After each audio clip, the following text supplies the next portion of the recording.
Operation Sindoor जारी है।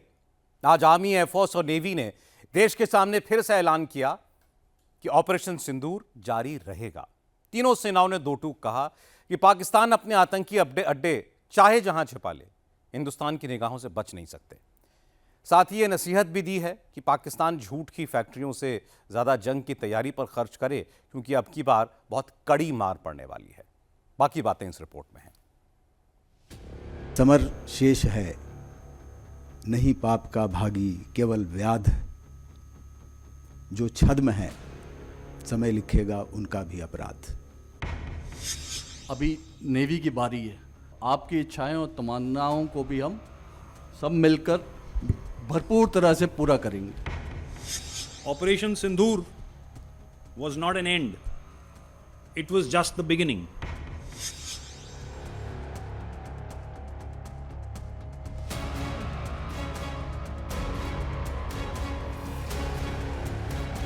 Operation Sindoor जारी है। अब किसकी बारी है?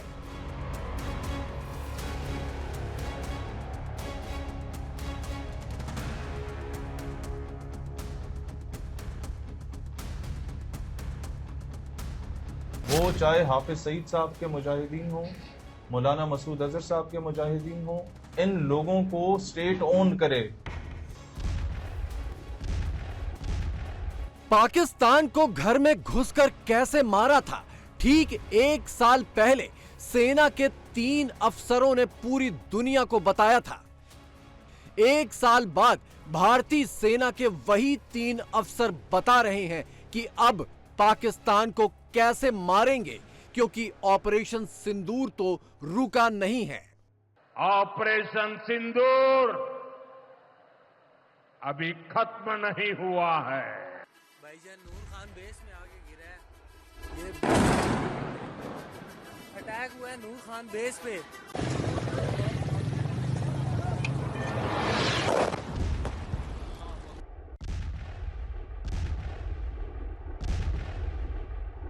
मई 2025 में तीनों सेनाओं के तत्कालीन DGMO lieutenant general Rajeev Ghai, air marshal Awadhesh Kumar Bharti और वाइस एडमिरल एएन प्रमोद, भारतीय सेना के ये 3 अफसर पाकिस्तान का पूरा कच्चा चिट्ठा लेकर बैठे थे कि कैसे 3.5 दिन की जंग में पाकिस्तान घुटनों पर आ गया। एक साल बाद इन तीनों अफसरों को फिर से टीवी स्क्रीन पर देखकर पाकिस्तान के जख्म हरे हो गए। Whatever they may say, remember, narratives and rhetoric do not give you victory. Victory is measured by hard facts. And what are the hard facts? The hard facts are that we struck and decimated their 9 terrorist camps on the 7th of May. Proof is there for everybody to see. The hard facts and the ground reality is that we struck 11 of their airfields. The ground reality is that we destroyed 13 of their aircraft, either on ground or in the air, including one high-value airborne asset at a record distance of 300 kilometers plus. So that is the hard fact. 6-7 मई की दरमियानी रात में भारत ने PoK और पाकिस्तान समेत कुल 9 आतंकी अड्डों को निशाना बनाया था, जिसमें सबसे अहम मुरीदके में लश्कर का अड्डा और बहावलपुर में जैश का अड्डा शामिल था। उन आतंकी अड्डों के अब क्या हाल है?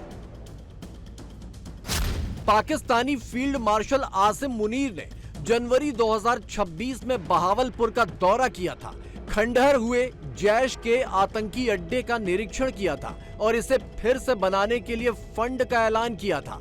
साथ ही फौजी मदद देने का वादा भी किया था। लश्कर के मुरीदके वाले अड्डे को भी दोबारा संवारा जा रहा है, फंडिंग की जा रही है। हाफिज और मसूद को पाकिस्तान खुलकर अपना हीरो बना रहा है। हालांकि पीओके में कोटली और मुजफ्फराबाद के जो आतंकी कैंप थे, उन्हें अब एलओसी से दूर शिफ्ट कर दिया गया है ताकि ऑपरेशन सिंदूर की जद से वो बचे रहे। लेकिन भारतीय सेना और खुफिया एजेंसियों को सबकी खबर है। Some of these camps and launch pads have moved further in the depth, where they feel that they will be safer. But like I said, no sanctuary across the line of control is safe. we will hit everything. He spoke about depths, we will go after everything. And I think that's been made clear in the new normal that the Prime Minister stated last year. Operation Sindoor के दौरान आतंकी अड्डों में छिपे 100 से ज्यादा आतंकी मारे गए थे और करीब इतने ही पाकिस्तानी फौजी एलओसी पर हुई झड़पों में ढेर किए गए थे। लेकिन पाकिस्तान में रोटी भले ना हो, बंदूकों की कोई कमी नहीं है। ना आतंकियों की कमी है, ना आतंकी बनाने वालों की और ना आतंक के अड्डों की। पाकिस्तान के एक मदरसे में बच्चों को कैसे आतंक की मॉक ड्रिल करवाई जा रही है, इस वीडियो में साफ दिखाई दे रहा है। छोटे छोटे बच्चे हाथ में बंदूकें लेकर खून खराबे की प्रैक्टिस कर रहे हैं।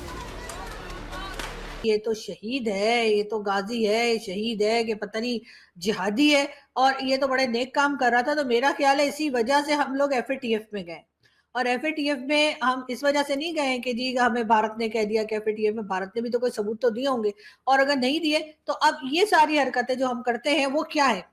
दूसरी तरफ हमें ये भी लगता है कि जी हम जिस तरह से लोगों को पनाह देते हैं, जिस तरह से इनको रखते हैं, और उसके बाद कहते हैं कि जी हमारे यहाँ तो कोई जिहादी कैंप है ही नहीं, पता नहीं भारत ने क्यों अटैक कर दिया। कहा यही जा रहा है कि जी वो अननोन गनमैन आया और उसके बाद गायब हो गया, और अब पता नहीं लग रहा कहाँ है, और सब यकीनन भारत की तरफ इशारा कर रहे होंगे कि जी भारत ने कहा था तो भारत ही कर रहा है। तो भाई ये काम तो आपको खुद कर लेना चाहिए था, भारत को क्यों आप जहमत दे रहे हैं।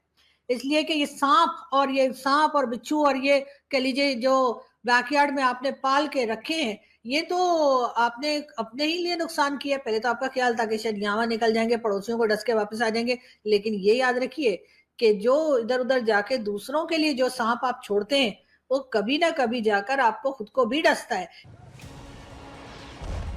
ऑपरेशन सिंदूर के 1 साल बाद कुछ ऐसे भी वीडियो सामने आए हैं जो शायद पहले नहीं देखे गए थे। 6-7 मई की आधी रात को जब बहावलपुर के अड्डे पर मिसाइल गिरी तो पूरे इलाके में सनसनाहट फैल गई। एक स्थानीय नागरिक ने वीडियो रिकॉर्ड करके अपनी दहशत और इस हमले की पहली रिपोर्टिंग की थी। पाकिस्तानी और इंडिया ने जंग शुरू कर दी है। अभी मेरे बहावलपुर सिटी के अंदर मौलाना मसूद अजहर साहब के जो है मदरसा है, उसके ऊपर 4 मिसाइल दागे गए हैं। 4 मिसाइलों के साथ हमला किया गया है मौलाना मसूद अजहर साहब के मदरसे के ऊपर। हम अपनी अफवाज पाकिस्तान के साथ खड़े हैं, लेकिन मेरा सवाल है कि हमारी एजेंसीज कहाँ सोई हुई थी, हमारी अफवाज पाकिस्तान कहाँ सोई हुई थी जब ये हमला हुआ। मुजफ्फराबाद की भी खबर आ रही है कि मुजफ्फराबाद वाली साइड पर भी ये अटैक हुआ है, लेकिन सबसे पहले मेरे बहावलपुर सिटी के अंदर अटैक हुआ है ब्लास्टिक मिसाइल के साथ। उन्होंने हमला किया है मौलाना मसूद अजहर साहब के मदरसे के ऊपर। 4 मिसाइल मारे गए हैं। अभी ये कहना कबल वक्त है कि गोया कितनी सच्चाई है इस खबर के अंदर, किस साइड से ये मिसाइल आए हैं, ये अभी कंफर्म होना बाकी है। लेकिन ये कंफर्म न्यूज़ है कि उनके मदरसे के ऊपर 4 मिसाइल मारे गए हैं। पाकिस्तान में 1 साल से इसी बात को लेकर दहशत मची है कि जाने कब दोबारा ऐसी मिसाइलें बरसने लगे, जाने कब हाफिज और मसूद के नए नवेले अड्डे खंडहर में तब्दील हो जाएं और इस बार मुनीर की फौज को इन दोनों के ही जनाजे न उठाने पड़ जाएं। Operation Sindoor was not an end. It was just the beginning. सिर्फ हंगामा खड़ा करना मेरा मकसद नहीं। मेरी कोशिश है कि ये सूरत बदलनी चाहिए। India's fight against terror, ladies and gentlemen, will go on.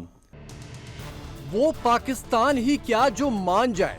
Munir और शहबाज ने बेशर्मी तो उसी वक्त शुरू कर दी थी जब ऑपरेशन सिंदूर में अपनी फर्जी जीत का ढोल पीटने के लिए फर्जी तस्वीर जारी की थी। चाइनीज मिसाइलों के फोटो को अपना बताकर जंग में जीत का बेसुरा बाजा बजाया था और पूरी दुनिया में थू थू करवाई थी।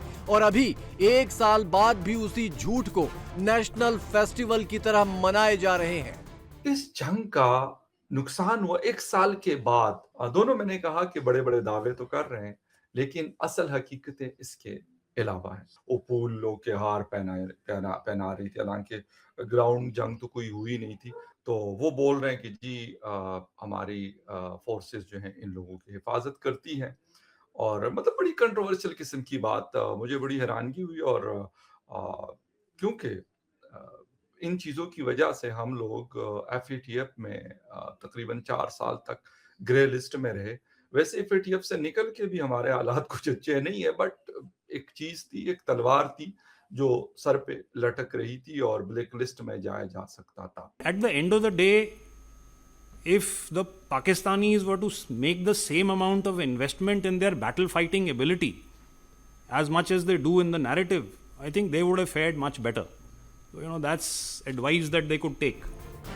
पहलगाम हमले के बाद फौजी कार्रवाई से पहले भारत ने सिंधु जल समझौता रद्द कर दिया था और पाकिस्तान का पानी रोक दिया था, जो अभी तक रुका हुआ है। बिलावल भुट्टो उस वक्त खून की नदियां बहाने की धमकी दे रहे थे, लेकिन एक साल बाद उनके जोड़ीदार भारत की वाटर स्ट्राइक का जैसा जोरदार जवाब लेकर आए हैं, उसे सुनकर पाकिस्तानी लोटपोट हो रहे हैं। पानी के लिए पाकिस्तान बदहवास हो रहा है, लेकिन अब की बार पानी ही उसके संपूर्ण विनाश का जरिया बनेगा। मई 2025 में पाकिस्तान की कमर तोड़ने की जिम्मेदारी आर्मी और एयरफोर्स के हाथ में थी। नौसेना स्टैंड बाई पर थी और ऑर्डर के इंतजार में थी।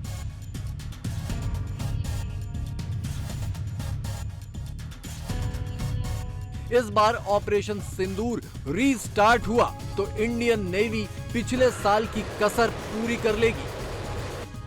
अभी नेवी की बारी है। When, how and where of a military operations is higher element of surprise is important in any kind of operations. Bihar में मंत्रिमंडल विस्तार के बाद विभागों का बंटवारा हुआ है। किसे कौन सा डिपार्टमेंट मिला, इसकी डिटेल देखिए एक ब्रेक के बाद।